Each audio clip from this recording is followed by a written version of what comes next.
Hello student, good afternoon. Myself Vijay from mechanical department.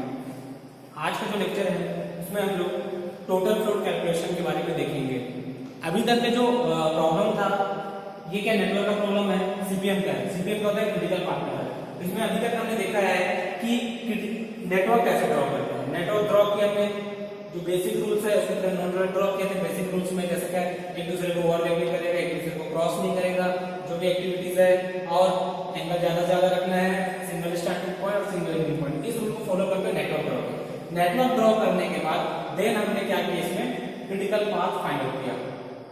Critical path कौन सा था, इसमें जो क्रिटिकल पाथ है हमारा 1 2 3 4 6 7, ये जो पाथ है, कौन सा पाथ, 1 2 3 4 5 6 7, 1 2 3 4 सॉरी 5 नहीं, 1 2 3 4 6 7। तो ये जो हमारा पाथ है, ये पाथ दिख रहा है, ये क्रिटिकल पाथ है। यहाँ मीडियम को डिटरमाइन कर ले। क्रिटिकल पाथ जो होता है उसका जो ड्यूरेशन है वही प्रोजेक्ट कंप्लीशन टाइम होता है। तो हमारा इस जो प्रॉब्लम में, इस नेटवर्क में प्रोजेक्ट का जो कंप्लीशन टाइम कितना आ रहा है, 54 वीक आ रहा है। तो हमने क्या किया, क्रिटिकल पाथ फाइंड आउट करें। क्रिटिकल पाथ फाइंड आउट करने के बाद देन हमने क्या फाइंड आउट किया था, अर्लीस्ट और लेटेस्ट टाइम। अर्लीस्ट टाइम कौन सा मेथड है, अर्लीस्ट और लेटेस्ट टाइम फाइंड आउट करने के हमारे पास दो मेथड है। एक है फॉरवर्ड पास मेथड और दूसरा है बैकवर्ड पास मेथड। अर्लीस्ट टाइम में फॉरवर्ड पास मेथड से करते हैं, जिसमें लेफ्ट टू राइट मूवमेंट होता है हमारा, इस डायरेक्शन में मूवमेंट होगा, अर्लीस्ट कैलकुलेट करेंगे। और बैकवर्ड पास मेथड में हमारा जो मूवमेंट होगा इस डायरेक्शन में होगा, राइट टू लेफ्ट होगा, ये बैकवर्ड होगा। इसमें हम लोग क्या फाइंड आउट करते हैं, लेटेस्ट फाइंड करते हैं। क्या वीडियो में देख चुके हैं, यहाँ पर कैलकुलेशन कर लिया, ई और एल की वैल्यू सभी नोट पॉइंट में कैलकुलेशन कर चुके हैं। तो इसको देखने से हमको ये समझ आता है कि जहां से क्रिटिकल पाथ, ये जो शेडेड लाइन है, शेडेड लाइन क्या है, ये हमारा क्रिटिकल पाथ को शो करता है। तो क्रिटिकल पाथ का जो लेटेस्ट और अर्लीस्ट टाइम क्या होता है, सेम होता है। क्योंकि मैंने एक रिलेशन बताया था लास्ट लेक्चर में, आपको याद होगा, L is greater than equal to E। L is greater than equal to E। तो आप कंपेयर कर सकते हैं, हर जो नोड है वहां पे लेटेस्ट टाइम जो है greater than equal to E से, या तो बड़ा है या इक्वल है। तो सभी पॉइंट पे बड़ा है, बस एक पॉइंट पे, सभी पॉइंट पे इक्वल है, बस 5.5 या नोड 5 इवेंट 5 ऐसा है जहां पे हमारा लेटेस्ट टाइम है वो क्या है, अर्लीस्ट टाइम से बड़ा है। देख सकते हैं हम यहाँ पे 37 है लेटेस्ट टाइम और अर्लीस्ट टाइम 27। ओके, तो ये इस तरीके से हम लोग क्या किए थे, अर्लीस्ट और लेटेस्ट टाइम कैलकुलेट किए थे। अब अर्लीस्ट और लेटेस्ट टाइम कैलकुलेट करने के बाद देख हमको क्या कैलकुलेट करना है, टोटल फ्लोट कैलकुलेट करना है। यहाँ पे देख सकते हैं टोटल फ्लोट हमको कैलकुलेट करना है। टोटल फ्लोट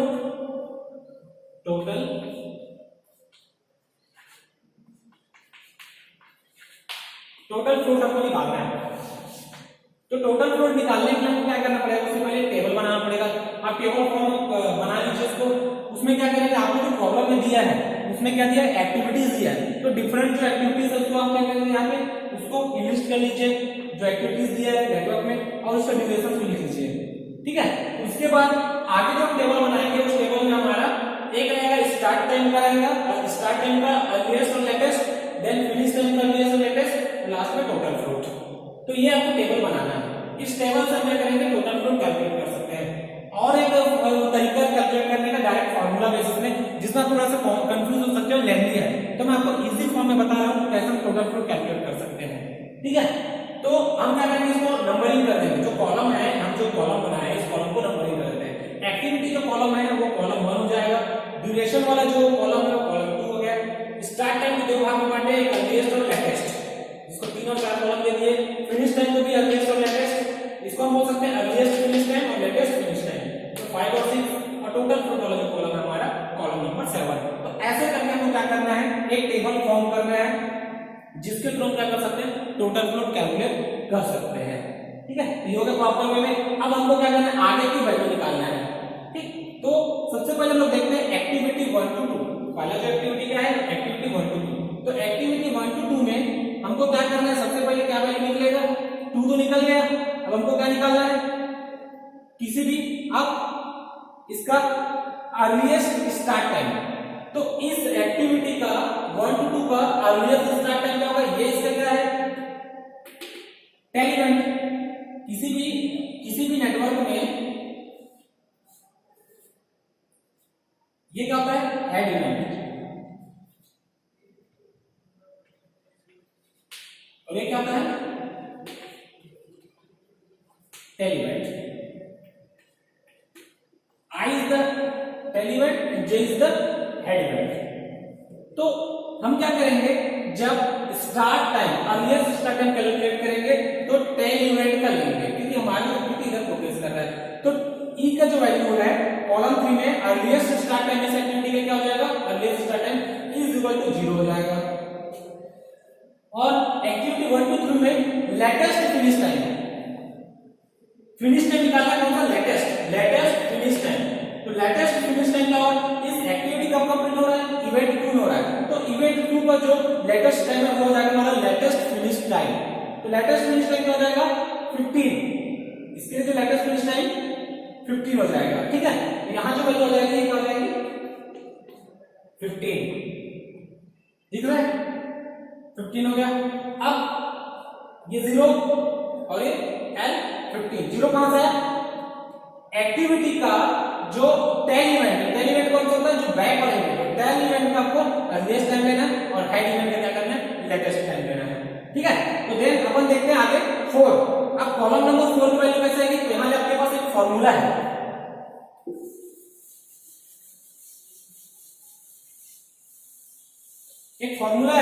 सिंपल सा फॉर्मूला है, एक ट्रिक है कि कॉलम नंबर 4 की वैल्यू कैसे आएगा, हमारे कॉलम 6 में कॉलम 2 को माइनस करेंगे तो कॉलम 4 आएगा। कॉलम 4 कैसे आएगा, कॉलम 6 में कॉलम 2 को माइनस करेंगे तो कॉलम 4 आएगा। कॉलम 6 है 15 माइनस 15 0, 15 माइनस 15 0। फिर कॉलम 5 कैसे आएगा, 2 प्लस 3 को ऐड करेंगे, 2 प्लस 3 को तो 5 आएगा 15। कॉलम 2 प्लस कॉलम 3, 2 के वैल्यू को ऐड करेंगे 3 और 2 को, तो हमारा कॉलम 5 आएगा। ओके, तो ये हो गया हमारा। अब कॉलम 7 जो कि टोटल फ्लोट है, टोटल फ्लोट कैसे निकलेगा, कॉलम 6 में कॉलम 5 को माइनस कर दीजिए या फिर कॉलम 4 में कॉलम 3 को माइनस कर दीजिए। दोनों वैल्यू में कॉलम में एक दूसरे को अगर रेस्पेक्टिव माइनस करेंगे तो हमको वैल्यू टोटल फ्लोट की निकल जाएगी, जो कि दोनों के लिए सेम रहेगी। देखते हैं कैसे, column 6 minus column 5, 15 minus 15, column 6 minus column 5, 15 minus 15 is equal to 0। Same column 4 minus column 3, 0 minus 0 0। तो आप इसी के लिए भी कैलकुलेट कर लीजिए, आपका जो टोटल फ्लोट आएगा वो क्या होगा, सेम आएगा दोनों के केस में। तो ये हो गया हमारा एक एक्टिविटी का टोटल फ्लोट निकालने का तरीका। सिंपल है, देख सकते हैं कैसे हुआ है। ऐसा करके हमको क्या करना है, पूरे एक्टिविटीज का टोटल फ्लोट निकालना है, जो कि हमको प्रॉब्लम में पूछा गया है। तो अब बात करते हैं एक्टिविटी 1 to 3।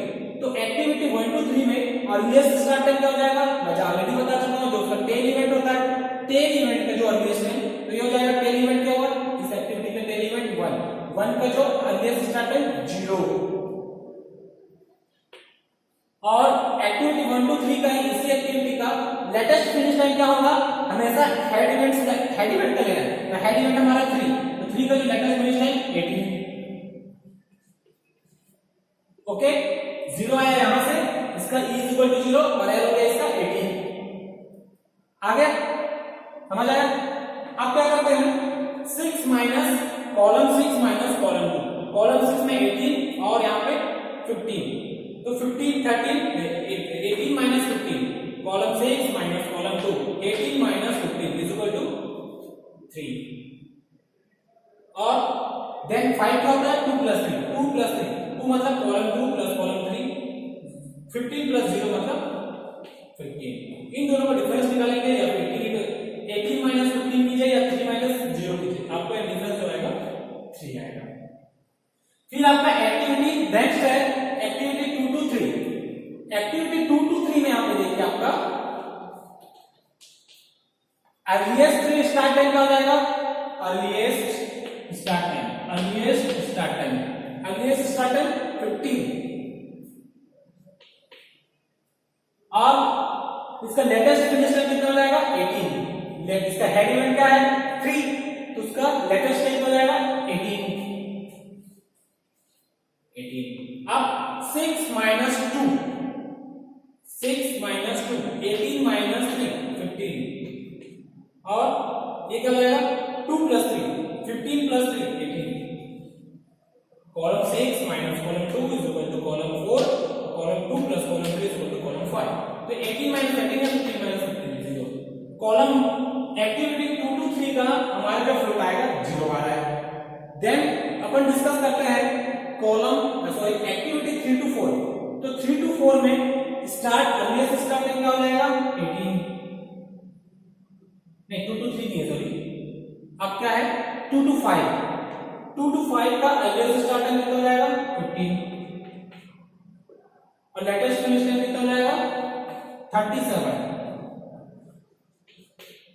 और 37 minus 5 22 sorry 32 37 minus 5 column 6 minus column 2 37 minus 5 32 और इन दोनों को ऐड कर दीजिए कितना आएगा क्या आ गया 15 प्लस 20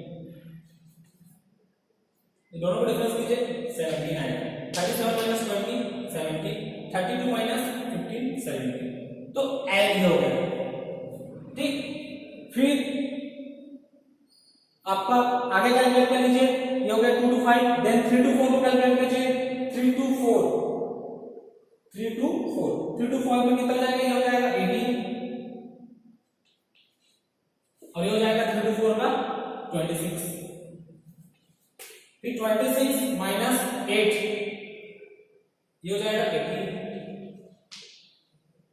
और ये 2 प्लस 3 18 प्लस 8 26 ये हो जाएगा 0 फिर एक्टिविटी ये तो 3 टू 4 के लिए था ये 3 टू 4 ये हो गया ये हो गया ये हो गया ये हो गया ये हो गया अब एक्टिविटी 3 टू 6 3 टू 6 3 टू 6 में जो अर्लीस्ट स्टार्ट टाइम कितना हो जाएगा हमारा 18 यहाँ पे देख सकते हैं 3 टू 6 का 18 और लेटेस्ट फिनिश टाइम 40 अब 6 माइनस 2 40 माइनस 12 कितना हो जाएगा 18 सॉरी 40 माइनस 18 22 12 18 40 माइनस ये कितना हो जाएगा 28 हो जाएगा ओके हो जाएगा 28 30 28 और 2 प्लस 3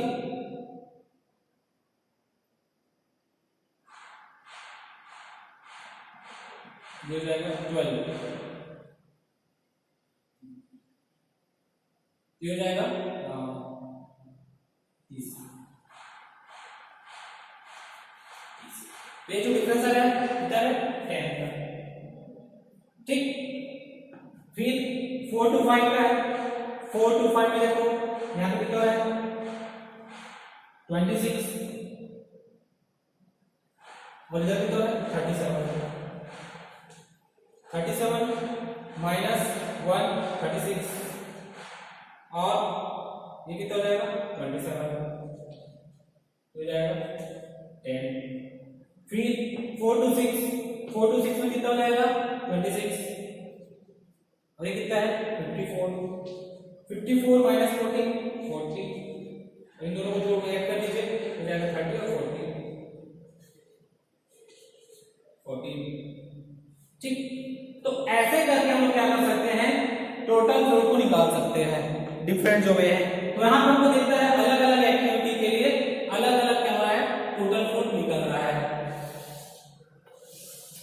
ठीक ये क्या था 1 टू 2 के लिए है फिर ये किसके लिए है 2 टू 3 के लिए है फिर तो हम यहाँ से देख सकते हैं कि जहां जहां हमारा क्रिटिकल पाथ है ठीक है जहां जहां से क्रिटिकल पाथ गया है उसके जो फ्लोट्स है क्या है उसके जो फ्लोट है 0 आ रहा है ठीक है क्योंकि प्रॉपर्टी होता है क्रिटिकल पाथ का जो फ्लोट होता है वो 0 होता है ठीक है ये प्रॉपर्टी है इसको हमको याद रखना चाहिए ठीक है तो ये क्या था टोटल फ्लोट निकालने का तरीका तो हम अब जो एक प्रॉब्लम रहेगा उस प्रॉब्लम में आपको मैक्सिमम क्या क्या चीज पूछा जाएगा या क्या क्या चीज हमको बना सकते हैं एक रहेगा सबसे पहले जो सीबीएम का प्रॉब्लम रहेगा उसमें हमको नेटवर्क ड्रॉ करना होगा सबसे पहले दूसरा उसमें हमको क्या करना पड़ेगा क्रिटिकल पाथ मार्क करना पड़ेगा। नेक्स्ट अर्लीएस्ट और लेटेस्ट टाइम कैलकुलेट करना है, ठीक है। अर्लीएस्ट और लेटेस्ट टाइम कैलकुलेट करने के बाद हमें टेबल फॉर्म करना है, इस टेबल में वैल्यू पुटअप करना है, वैल्यू पुटअप करने के बाद देन हमको कैलकुलेशन करना है। तो कैलकुलेशन करने से हमको लास्ट में टोटल फ्लोट मिलेगा। तो ऐसे करके एक जो प्रॉब्लम कंप्लीट होता है टोटल फ्लोट कैसे निकाला जा सकता है। तो आप लोग क्या कीजिएगा, इसे टोटल फ्लोट निकालने का देखिएगा कि कैसे टोटल फ्लोट फाइंड आउट करते हैं। तो किसका प्रॉब्लम था आपका, सीपीएम का, सीपीएम क्रिटिकल पाथ मेथड। ठीक है, यहाँ पे सिंगल टाइम दिख रहा है इसलिए किसका प्रॉब्लम है, सीपीएम। और पार्ट में हमारा प्रॉब्लम कैसे दिया जाता है, इस फॉर्म में दिया जाता है, टीओ, टीएमएल और टीपी, इस फॉर्मेट में दिया होता है पार्ट में प्रॉब्लम, और इस सीपीएम का प्रॉब्लम है। तो इस तरह से हम क्या कर सकते हैं, एक प्रॉब्लम को बना सकते हैं। तो आज के इस लेक्चर में इतना ही था। Thank you class.